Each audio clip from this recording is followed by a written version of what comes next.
আগের ভিডিওটি নিশ্চয়ই তোমরা দেখেছো এবং তোমাদের ভালো লেগেছে।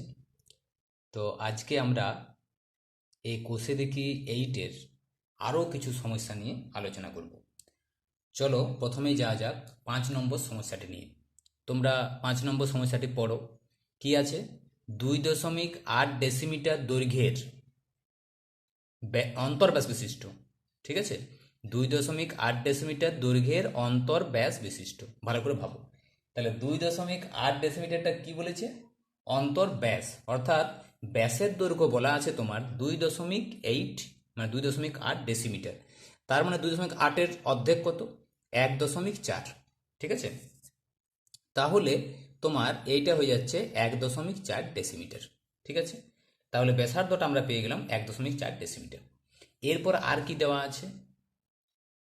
7.5 ডেসিমিটার লম্বা। তাহলে এই যে এইচটা যেটা আমরা বলি সেটা বলা আছে 7.5 ডেসিমিটার, ঠিক আছে।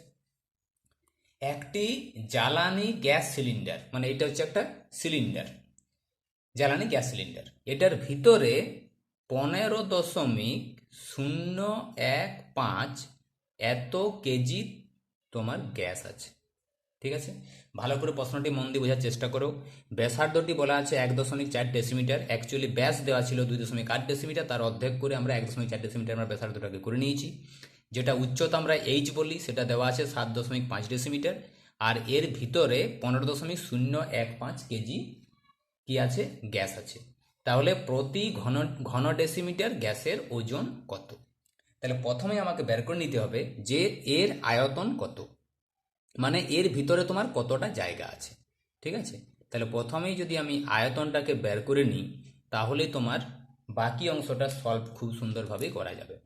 তাহলে আয়তনের কি ফর্মুলা? আয়তনের ফর্মুলা আমরা আগে ভিডিওতে বলেছি, তোমরা যারা এখনো পর্যন্ত ভিডিওটি দেখোনি তারা নিশ্চয়ই দেখে নেবে।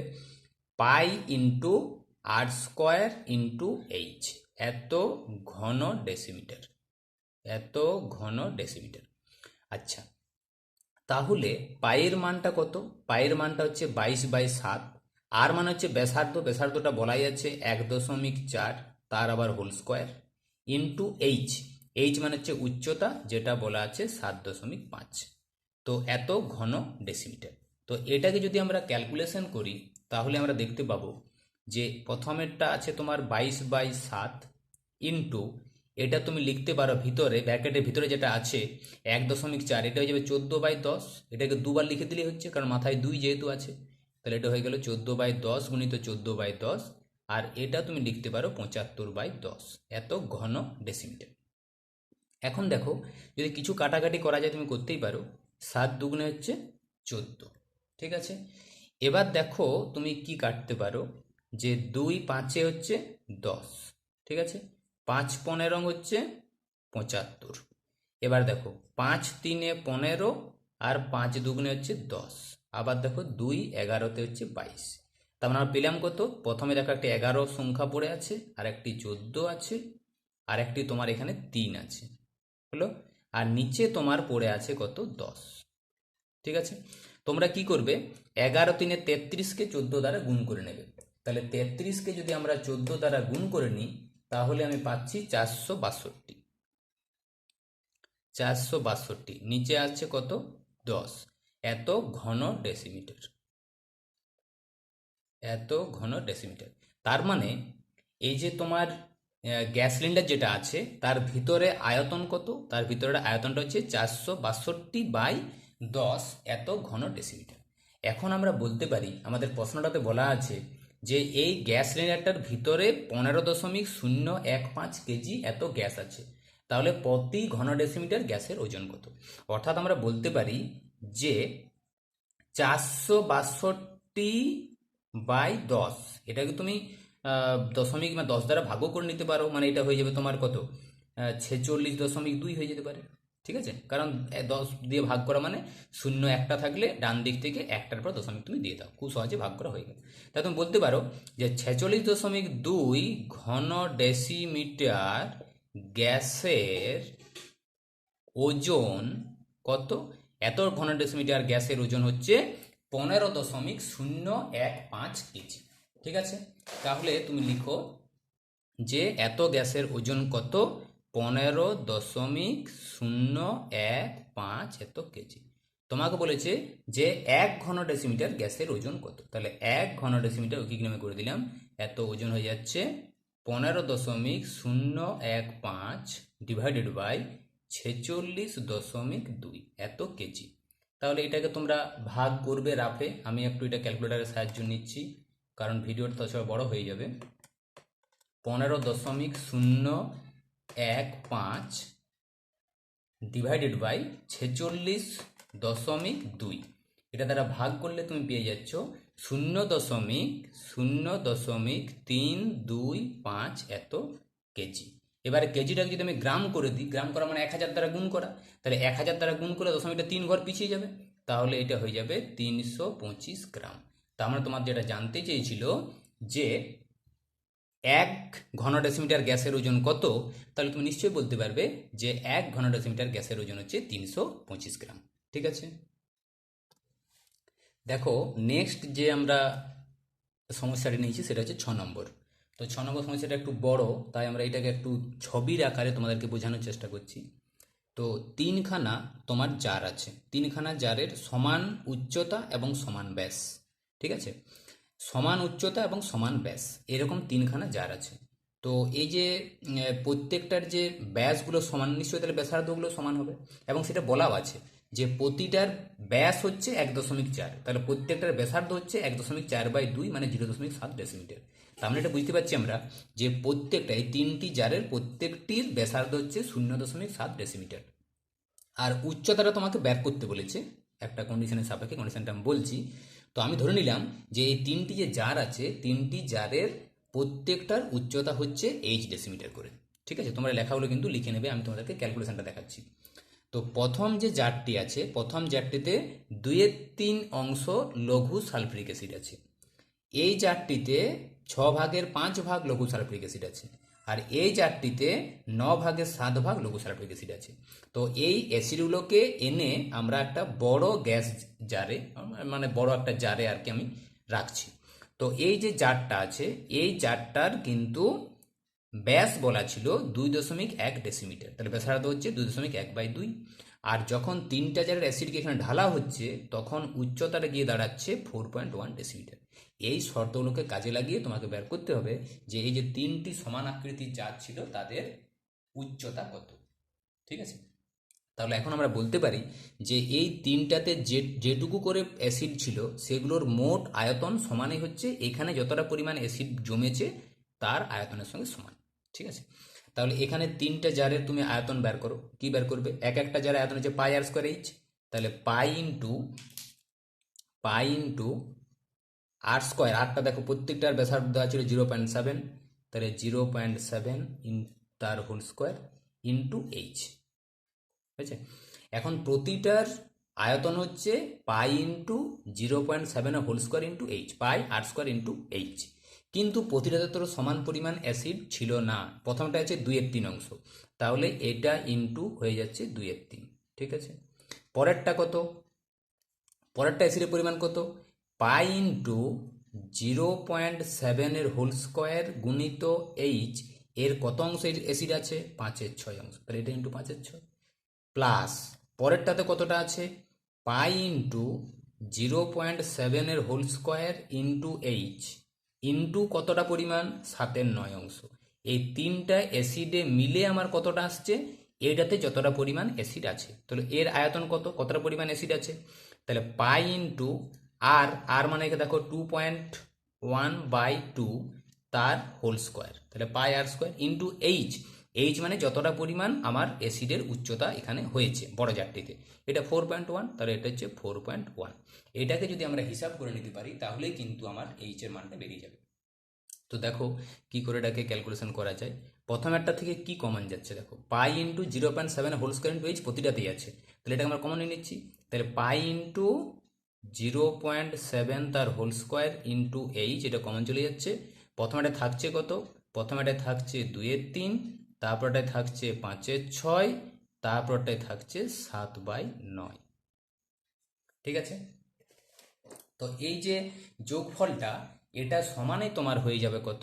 এটা সমানই হয়ে যাচ্ছে, এটা কত ছিল? π × 2.1/2 তার হোল স্কোয়ার ইন্টু 4.1। ঠিক আছে। আচ্ছা, তাহলে দেখো ক্যালকুলেশন করার আগেই আমাদের দেখো এখানে পাইটা কিন্তু কেটে যাচ্ছে। আচ্ছা, এখানে দেখো 0.7 তার whole square into H into এই যে যোগটা, এই যোগটা আমরা একটু করে নেবো। 3, 6 আর 9 তোমার লসাগু কত হয়ে যাবে? 3, 6, 9 লসাগু হয়ে যাচ্ছে তোমার 9। তাহলে 3 3 9, 3 2 6, এটা হয়ে যাবে 6। 6, 9 লসাগু হবে না, এটা 18 লসাগু হবে, ভুল করেছি। তাহলে যদি 18 লসাগু করা হয় তাহলে 3, 6, 18, তাহলে এটা হয়ে যাবে 6 2 হচ্ছে 12। আবার দেখো 6 3 18, তাহলে 3 5 15। আর এটা 9 2 18, তাহলে 7 2 হয়ে যাচ্ছে 14। এখন যদি যোগ করা হয় তাহলে কত হয়ে যাবে? তাহলে 5 আর 4 9 আর 2 11, 1 হাতে রইল 1। আর এখানে দেখো হয়ে যাচ্ছে 3 আর 1 4, মানে 41/18। তাহলে এখানে আমি যোগফলটা লিখে নিচ্ছি 41/18 ইকুয়াল টু, এখানে পড়ে আছে কত? 2.1/2 ইন্টু 2.1/2 ইন্টু 41/10। ঠিক আছে। বা দেখো এখানে 41 সঙ্গে 41টা কেটে যাচ্ছে। তাহলে এইচ এর মানটা কত? এইচ এর মানটা, তাহলে এখানে দুটো 2.1 আছে, তাহলে এটার 21 21 কত হয়? 441, মানে এটা হয়ে যাবে 4.41 ডিভাইডেড বাই 2 2 কত? 4, আর 4 10 40। ঠিক আছে। এই যে 18টা নিচে ছিল, তাহলে 18টা আমার এদিকে ওপরে চলে আসবে। আর কি ছিল? 0.7 হোল স্কোয়ারটা আমার গুণ ছিল, এদিকে এসে ভাগ হয়ে যাবে। 7 7 কত? 49, মানে 0.49। এবারে এটাকে তুমি একটু ক্যালকুলেশন করে নিলেই পেয়ে যাবে। দেখো এটা আমি একটু ক্যালকুলেট করে নিচ্ছি, অনেক দীর্ঘ হয়ে যাচ্ছে তাছাড়া।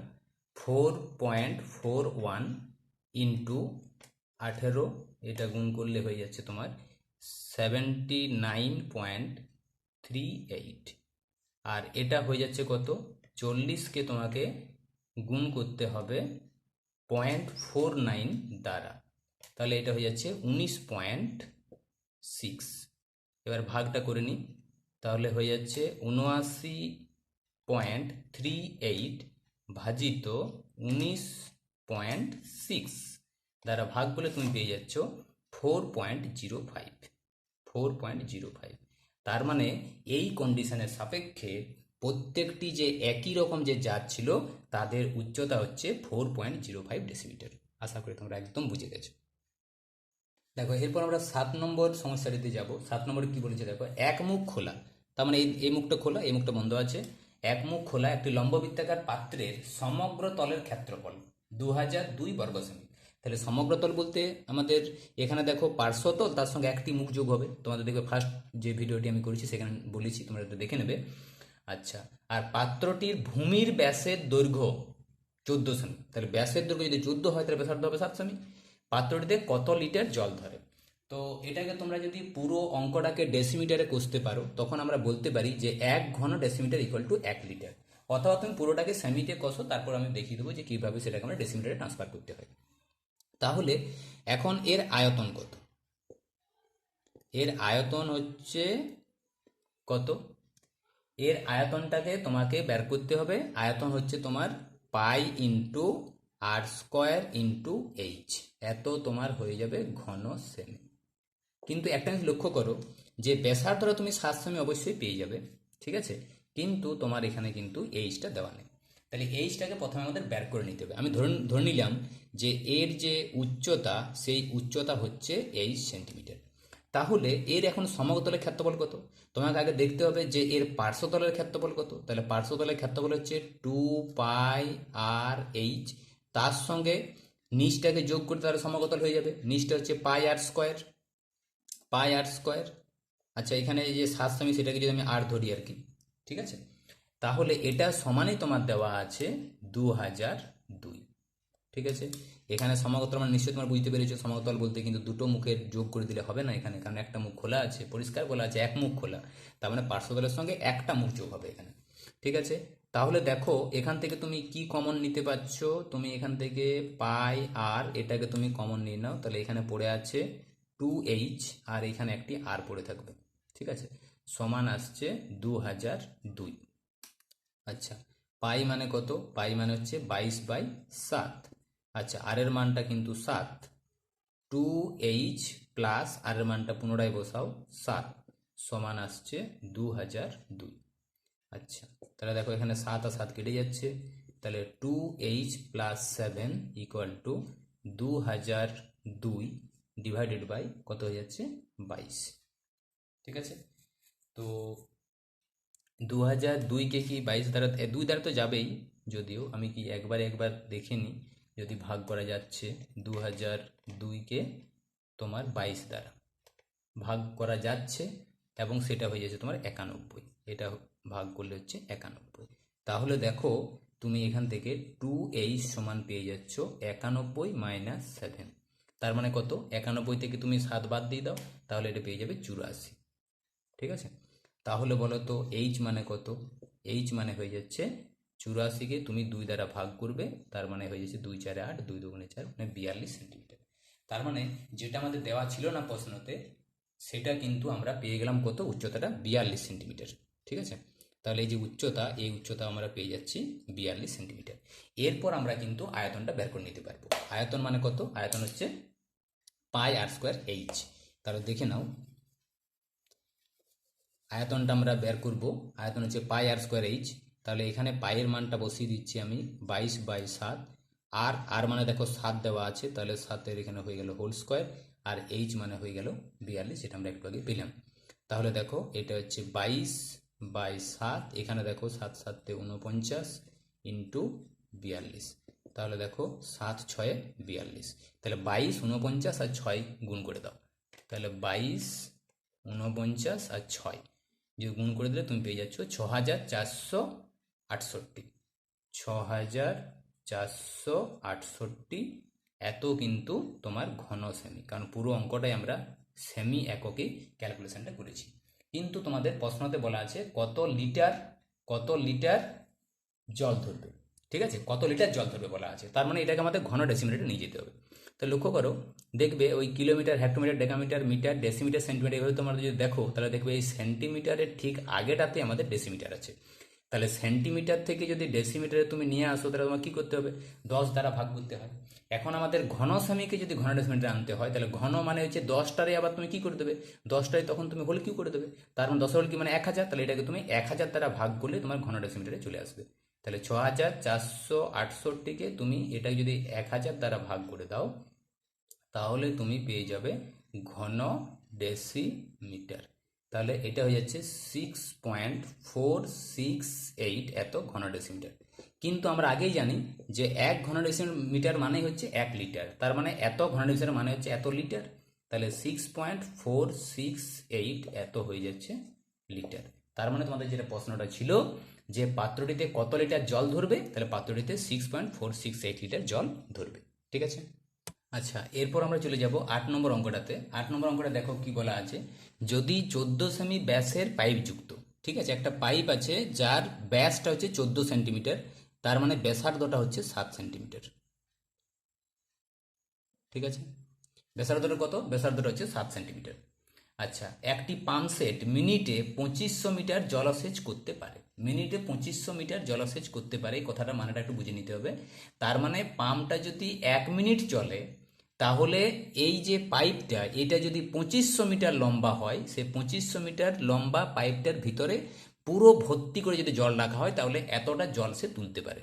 ভালো একটু বোঝার চেষ্টা করো, আমি আরেকবার বলি যে এটা বলা আছে মিনিটে 2500 মিটার জলসেচ করতে পারে, তার মানে পাম্পটা যদি 1 মিনিট ধরে চলে, তাহলে এই পাইপটা যদি 2500 মিটার লম্বা হয়, তার ভিতরে কতটা পরিমাণ জল ধরবে, ততটা পরিমাণ পুরোপুরি জল মানে ভর্তি ভর্তি জল এতটা তুলতে পারে।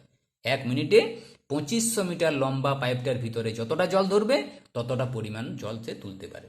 ঠিক আছে, তাহলে দেখো বলেছে ওই পাম্পটি যদি 1 ঘন্টা চলে, তাহলে কত কিলোলিটার জলসেচ করতে পারবে। একটু আগে আমরা আলোচনা করছিলাম যে পুরো অঙ্কটাকে তুমি যদি ঘন ডেসিমিটারে কষতে পারো, তাহলে তোমার লিটারেই চলে আসবে, কারণ 1 ঘন ডেসিমিটার ইকুয়াল টু 1 লিটার। তাহলে ব্যাসার্ধটা বলা আছে 7 সেন্টিমিটার, তাহলে এটাকে আমি ডেসিমিটার এখানে করে দিচ্ছি, ডেসিমিটার হচ্ছে তাহলে 10 দ্বারা ভাগ করলে ডেসিমিটার হয়ে যাবে, তাহলে 7/10 ডেসিমিটার। আর এটা যে লম্বাটা, এই লম্বাটা তোমার বলা আছে 2500 মিটার, এটা বলা আছে 2500 মিটার, তাহলে 2500 মিটারকে যদি আমরা এটাকে ডেসিমিটার করে নিই, তাহলে এটা একটা শূন্য বাড়ালে হবে, মিটারের পরে হচ্ছে ডেসিমিটার, 10 দ্বারা গুণ করতে হয়, তাহলে এইটা হয়ে যাবে 25,000 ডেসিমিটার। এখন লক্ষ্য করো, এই যে 25,000 ডেসিমিটার যেটা বলা হলো, এটাই কিন্তু পাইপটার উচ্চতা, যেটা বলি আমরা দৈর্ঘ্য, যেটাকে এইচ বলি, সেই এইচের মানটাই কিন্তু আমার এখানে 2500 ডেসিমিটার হলো। তাহলে প্রতি মিনিটে, অর্থাৎ 1 মিনিট যদি পাম্পটা চলে, তাহলে এই পাইপটার ভিতরে যতটা জল ততটা জল সে তুলতে পারছে। তাহলে তোমাকে লিখতে হবে যে প্রতি মিনিটে জলসেচ করতে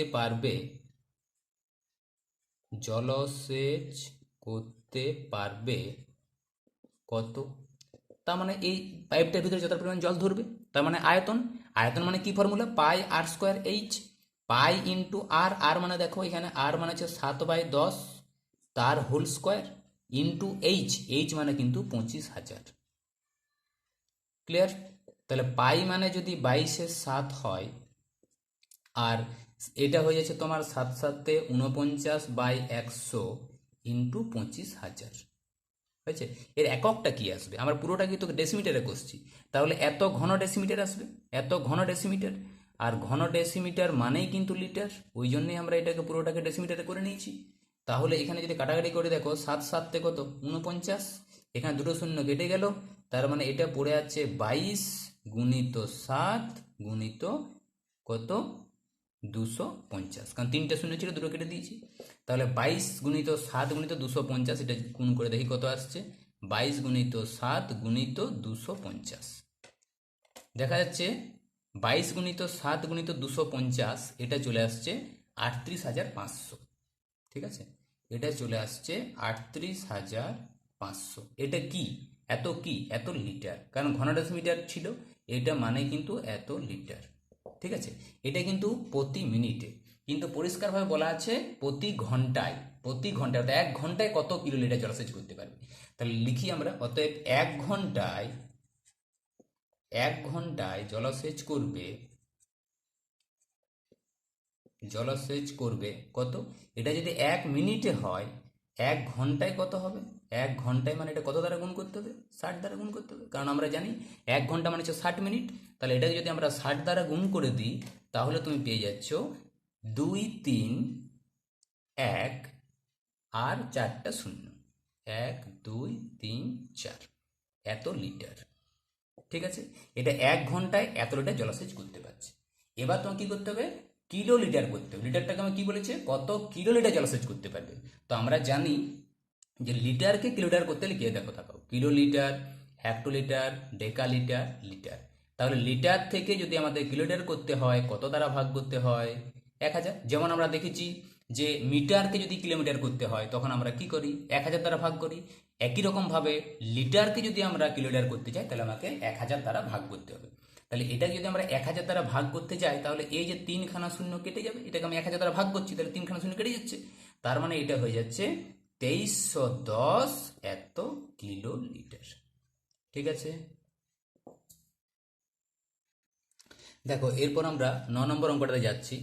7 সেমি ব্যাসের একটি লম্বা গ্যাস জারে কিছু জল আছে।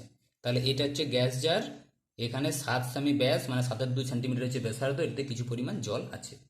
ওই জলে যদি 5.6 সেমি দৈর্ঘ্যের ব্যাসের 5 সেমি লম্বা একটি নিরেট লোহার লম্ববৃত্তাকার চোঙাকৃতির টুকরো সম্পূর্ণ ডোবানো হয়, তবে জলতল কতটুকু উপরে উঠে আসবে। আমরা জানি জলের মধ্যে কোনো একটা যদি বস্তু আমরা ফেলে দিই, তাহলে ওই বস্তুটার যতটা পরিমাণ আয়তন, সেই পরিমাণ জল উপর দিকে উঠে আসে। ঠিক আছে, তো আমরা এটার ভিতরে কি একটা ফেলছি? একটা চোঙ ফেলছি। সেই চোঙটার তোমার যে হাইট, সেই হাইটটা হচ্ছে 5 সেন্টিমিটার।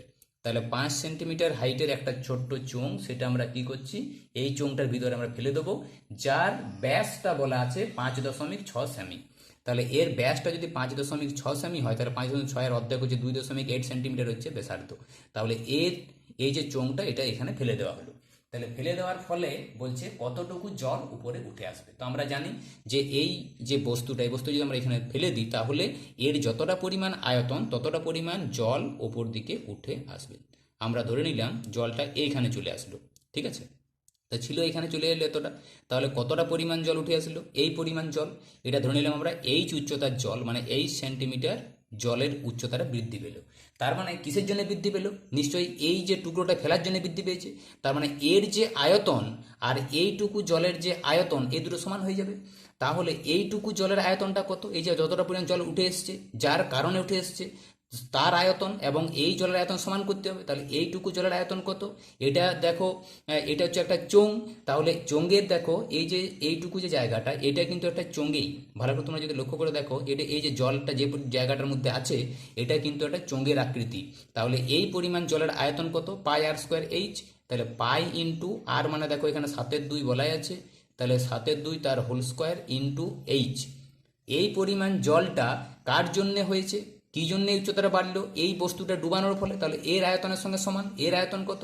এর আয়তন হচ্ছে পাই into R square into H. তাহলে পাই ইন্টু 2.8 হোল স্কোয়ার গুণিত 5। ঠিক আছে, এখন দেখো এই পাই আর এই পাই আমি কেটে দিচ্ছি। তাহলে এখানে পড়ে রয়েছে 49/4 ইন্টু এইচ ইকুয়াল টু, এটা হয়ে যাচ্ছে দেখো 28/10 ভিতরে, ব্র্যাকেটের ভিতরে, সেটা দুবার লিখতে হবে তোমাকে যেহেতু মাথায় হোল স্কোয়ার আছে, ইন্টু হচ্ছে 5। তার মানে দেখো এইখানে এইচ সমান কত? এইচ সমান হয়ে যাচ্ছে 28/10টা তো দুবার আছেই, 28/10টা আমার দুবার আছে। তার সঙ্গে দেখো এখানে 5 গুণ, এই 4টা নিচে আছে, এই 4টা উপরে চলে যাবে, আর 49টা উপরে আছে গুণ, তাহলে 49টা হয়ে যাবে ভাগ। তাহলে দেখো 7/4 কত? 28, 7/7 49, আবার 7/4 হয়ে যাচ্ছে 28। তাহলে 4/4 16, 16/4 কত? 64, 64 গুণিত 5। তাহলে 64কে তুমি 5 দ্বারা গুণ করলে পেয়ে যাচ্ছ 320। তাহলে এটা হয়ে যাচ্ছে 320, আর নিচে দেখো 10 10 100। তাহলে দেখো শূন্যটা কেটে যাচ্ছে, 32কে 10 দ্বারা ভাগ করলে হয়ে যাচ্ছে 3.2 সেন্টিমিটার হবে, যেহেতু পুরো ক্যালকুলেশনটা আমরা সেন্টিমিটারে করেছি। তাহলে এই টুকরোটা এখানে ফেলে দেওয়ার জন্য কতটা পরিমাণ জলাতল উপরে উঠে আসবে, এটাই ছিল আমার প্রশ্ন। তাহলে সেই জলাতলটা 3.2 সেন্টিমিটার উপরে উঠে আসবে।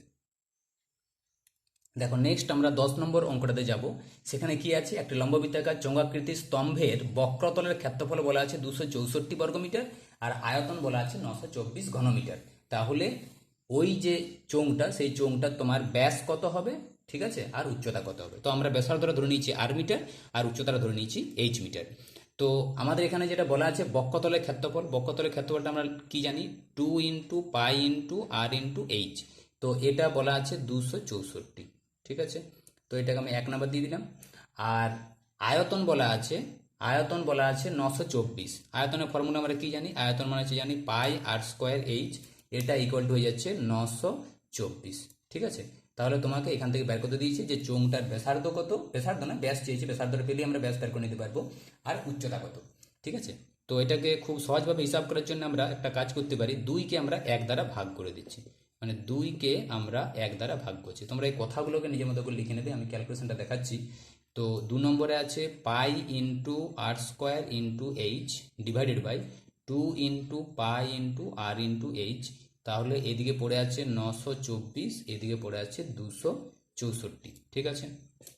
দেখো পাই তো কেটে যাচ্ছে, এইচও কেটে যাচ্ছে, একটা আরও কেটে যাচ্ছে, তাহলে উপরে একটা আর থাকলো, নিচে 2 থাকলো, সমান হয়ে যাচ্ছে 924/264।